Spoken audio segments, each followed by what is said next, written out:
Muito bem, pessoal, sejam todos bem-vindos. Eu sou o Bruno Sátulo, analista CNPI, e hoje eu estou gravando esse vídeo para vocês aqui numa terça-feira, 20 de dezembro, entre a carteira de segunda e a quarta técnica, por um motivo especial. Ontem eu não consegui gravar a carteira de segunda por alguns compromissos que eu tive, e ao mesmo tempo, amanhã a quarta técnica traria um cenário. Eu estava pensando em fazer algo muito parecido com o que eu estou fazendo hoje já, então estou gravando esse vídeo para vocês nessa terça-feira, para funcionar aí, para permear entre a carteira de segunda e a quarta técnica. Isso porque a gente entraria na quarta técnica nos assuntos das ondas de Elliott, principal indicador ou análise que eu utilizo para renda variável, principalmente. E, ao mesmo tempo, nós estamos no fim do ano. Então, eu estava já querendo um tempo fazer com vocês aí uma análise um pouco mais macro, pensando para o ano de 2023. E eu acabei fazendo isso, fiz algumas análises, avaliei alguns ativos e compus uma carteira teórica, pensando em muito nos relatórios que eu li e nos estudos que eu acabei fazendo sobre as expectativas para o ano de 2023. Bom, primeiro de tudo, do ponto de vista nacional, a gente tem, como sempre, afinal se trata de um futuro, indicadores de que nós teremos um cenário de muita incerteza no Brasil. Haja visto que nós teremos uma nova política fiscal através de um novo comitê fiscal, através de um novo ministro da Fazenda, através de um novo presidente. Então, são coisas que acabam, por mais que o mercado precifique, elas acabam trazendo bastante incerteza para o cenário nacional. E o cenário global não foge muito disso, principalmente Estados Unidos, porque a gente está falando aí de rumores e até indicadores de recessão. Então, naturalmente, o próximo ano ele vai ser de bastante incerteza, tá? Seja nacional ou global. E aí, o que é importante a gente ter em mente para conseguir operar nesses mercados? Para conseguir ganhar dinheiro ou pelo menos não perder? Gerenciamento de risco, tá? Então, quanto mais eu gerenciar o meu risco e diversificar a minha carteira, diversificar os meus investimentos em diferentes tipos, diferentes modalidades, diferentes riscos, eu diminuo a chance de eventualmente perder dinheiro, tá? Então, por isso que é muito importante a gente pensar logo no começo do ano nessas expectativas que o mercado tem, seja em diferentes modalidades de renda fixa, renda variável, multimercado, cripto, enfim. Pensar que quanto mais eu diversificar, melhor, não colocando todos os ovos na mesma cesta aí, tá?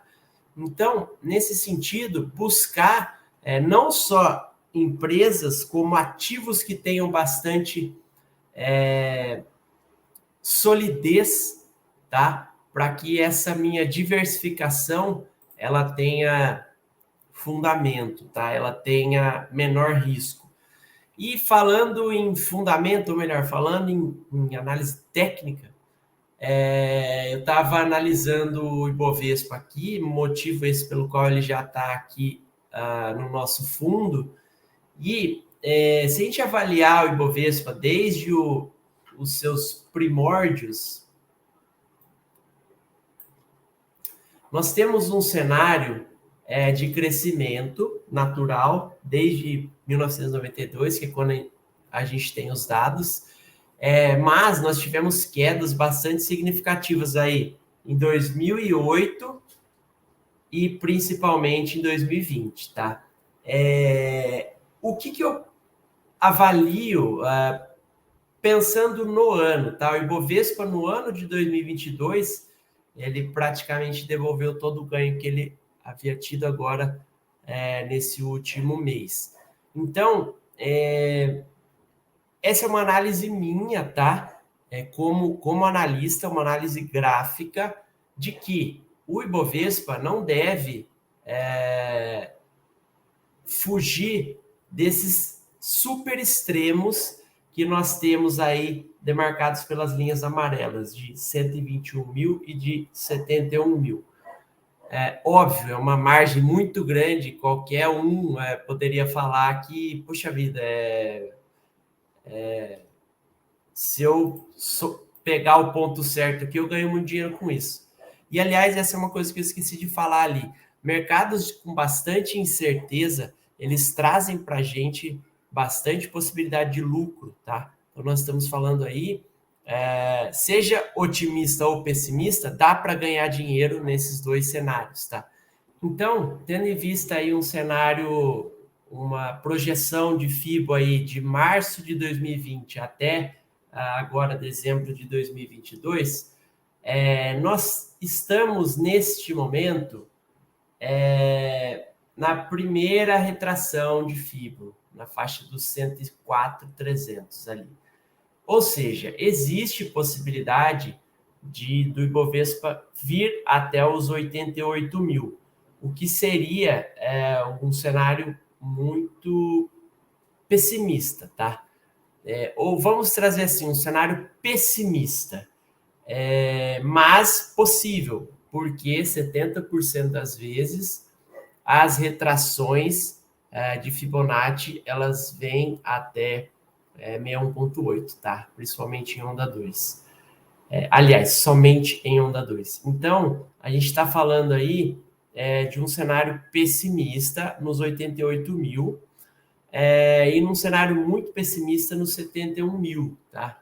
Ao passo que, se a gente buscar um cenário otimista para o Ibovespa, eu traria a faixa dos 125 a 130 mil, que está muito próximo ali do topo histórico do índice, ao passo que, para o longo prazo, se ele de fato iniciar uma onda 3, nós temos aí como alvo 173 mil pontos. Nossa, é muito. Cara, é muito, mas se a gente pensar para longo prazo, não para o ano que vem, existe sim essa possibilidade num cenário otimista, tá?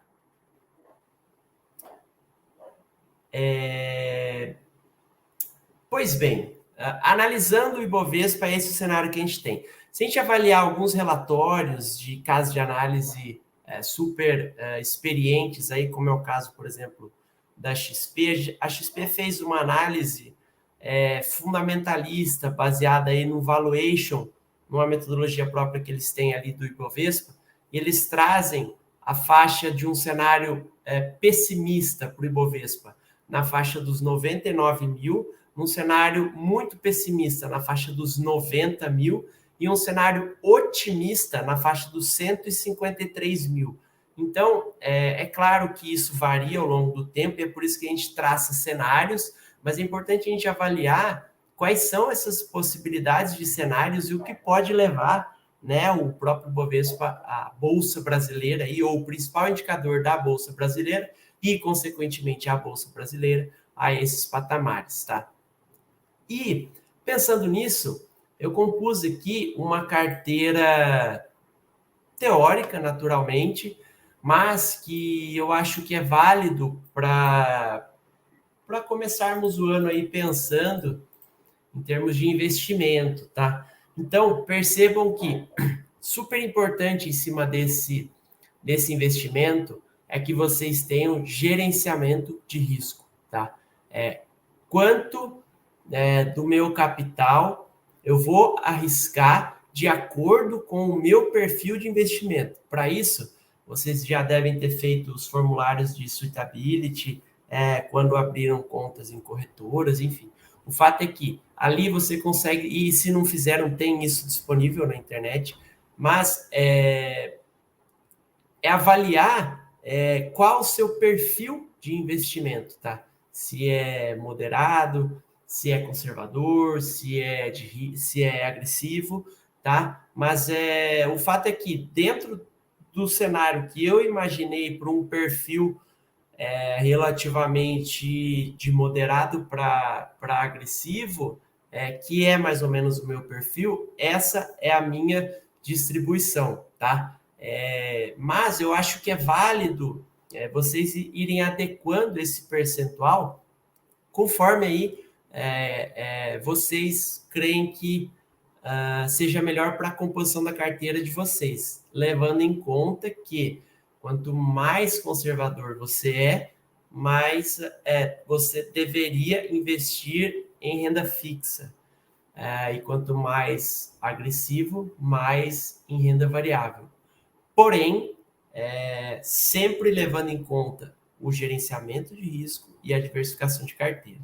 Então, qual foi o cenário que eu pensei? Bom, primeiro, pensando em renda fixa, que são esses três primeiros aqui, 20% no pós-fixado, 2,5% no pré-fixado e 2,5% na inflação. Por quê, pessoal? A expectativa das principais casas de análise de que nós tenhamos uma taxa ainda nos 2 dígitos, tá? Então, nesse cenário, eu prefiro aplicar da parte aplicável em renda fixa, a maior delas os 20% aí em pós-fixado, ou seja, atrelado ao IPCA. Se a gente avaliar esse cenário, eu vou trazer aqui para vocês o que o Tesouro Direto tem hoje como opção no dia 20 de dezembro. Então, tudo que tiver aqui como IPCA+, é pós-fixado, tá? Então, isso vai depender do seu objetivo. Se mais para um curto prazo, que nem é tão curto assim, né? O primeiro cenário aí é 2026, ou se é voltado aí mais para um longo prazo. Mas, de qualquer maneira, tudo que tiver o IPCA+, aqui, seja com juros semestrais ou não, 20% dessa carteira teórica deveria ser investida aqui, tá? Então, nós estamos falando, por exemplo, do IPCA mais 2026, um investimento aí que vai me trazer como retorno IPCA mais 6,41%, tá? Lembrando que isso é para 15 de agosto de 2026. Depois, 2,5% em pré-fixado, primeiro cenário aí para 2025, e 2,5% inflação, tá? Então, o cenário para a renda fixa se dá, para mim, nessa diversificação. Depois, 5% em multimercado. Bruno, o que é multimercado? A gente já falou isso nas quartas técnicas, mas eu trago aqui para vocês a própria Warren, que é uma corretora que eu gosto de investir em fundos de investimento, e a própria Warren faz aquela análise de perfil que eu acabei de falar para vocês. Então, nesse sentido, para multimercado, 5% eu buscaria aqui em outros. E aí é importante vocês avaliarem, porque só na Warren, por exemplo, existem 216 possibilidades. Puxa, e agora? Quais delas eu vou escolher? Aquela que melhor se adequa ao seu perfil. Então, de repente, você quer um risco médio, um risco alto, um risco baixo, você pode avaliar a rentabilidade desse fundo multimercado, o depósito inicial, a movimentação mínima, a liquidez. Então, tudo isso você deve levar em conta na hora de selecionar qual fundo você, ou quais fundos você vai investir, aqueles 5%. Naturalmente, eu pensaria, a depender da quantidade, em mais do que um fundo, tá? Então, dentro da carteira, da possibilidade de multimercado, eu pensaria em aproximadamente de 3 a 5 fundos, tá? Dentro desses 5% aqui. Renda variável Brasil, 25%. Poxa, mas a expectativa não é lá das melhores para a Bolsa Brasileira. É, mas eu acho que ainda assim existem infinitas possibilidades, tá? Então, dentro do que a gente costuma avaliar aí. Bom, eu não sei ainda qual o comportamento da Bolsa no ano de 2023, mas semanalmente a gente avalia isso. A gente avalia os principais índices que compõem a Bolsa Brasileira, então índice financeiro, índice de consumo, energia elétrica, fundo imobiliário, materiais básicos, dividendos, utilities, e aí a gente avalia dentro desses setores aqueles papéis que têm maior peso dentro desse setor e que pode estar num cenário de onda 3, que pode trazer lucro para a gente naquele ano. Essa é uma possibilidade dentro de renda variável Brasil. Então, eu diria que é o seguinte, imaginem que aqui a gente tenha 1, 2, 3, 4, 5, 6 caixinhas.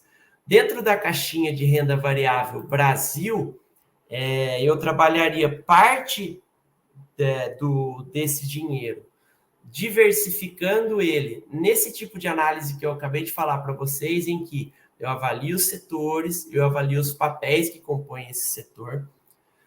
Eu não desconsideraria fazer um investimento em um único setor. Então, imaginem que eu vejo que o setor financeiro tem uma boa projeção aí para os próximos meses, e aí eu entro no site da B3, eu vejo lá que 70% do índice financeiro é composto aí por 6 papéis. Por que não usar parte também desses 25% e investir diretamente aí nesses 6 papéis de maneira distribuída, já que eles que vão puxar o setor financeiro nesse cenário. Além disso, é claro, reservar uma parte dessa caixinha de renda variável Brasil para investimentos pontuais, eventualmente algumas small caps, eventualmente algum papel que esteja lindamente projetado para um cenário de crescimento. Por que não investir nesse tipo de renda variável aí, nesse tipo de ação, tá? E mais um detalhe que eu acho que é importante a gente trazer, tem crescido muito os indicadores, ou aliás, os papéis que têm um peso maior no quesito ESG. O que é o ESG? Bom, é uma sigla que já vem sendo falada aí há bastante tempo, mas é de Environment, Social and Governance. Ou seja, tratativas que as empresas têm para potencializar, para fortalecer investimentos em meio ambiente, em igualdade social, em governança corporativa. São políticas muito bem vistas pelo mercado e existem algumas empresas que têm um bom comportamento, uma boa projeção de investimento na linha ESG. O mercado precifica bem, relativamente bem, esses papéis. E aí a própria XP trouxe esses papéis do relatório que eles disponibilizam de maneira gratuita. Então, eles citam, por exemplo, Ambev, Arezzo, Itaú, Natura, VEG. Então, vejam, são papéis que têm um índice de ESG positivo, tá? E crescente. Então, eu separaria uma parte também da caixinha de renda variável para investir nesse tipo de papel com um bom índice de ESG, porque a gente tem visto cada vez mais essas empresas crescendo nesse sentido. E, claro, não deixaria de desconsiderar a parte fundamentalista, tá? Então, buscar solidez nessas empresas, avaliar, na medida do possível, os índices dessas empresas em termos de valuation, ou seja, como é que essa empresa está em termos de crescimento econômico, de dívida, de patrimônio, de retorno, de dividendos, avaliar se os índices dessas empresas eles são realmente positivos e são sólidos, e são empresas que eu gostaria de me tornar sócio para carregar esse investimento aí até, enfim, até o fim do ano ou até mais. Outros 20%, então percebam que 45% da minha carteira é renda variável, ou mais, né, se a gente considerar fundo multimercado e fundo imobiliário, que na verdade é imobiliário. Então, é bastante agressiva a carteira, tá? Mas está bem diversificada e com um bom gerenciamento isso fica o risco cada vez menor. Então, 20% eu globalizaria, principalmente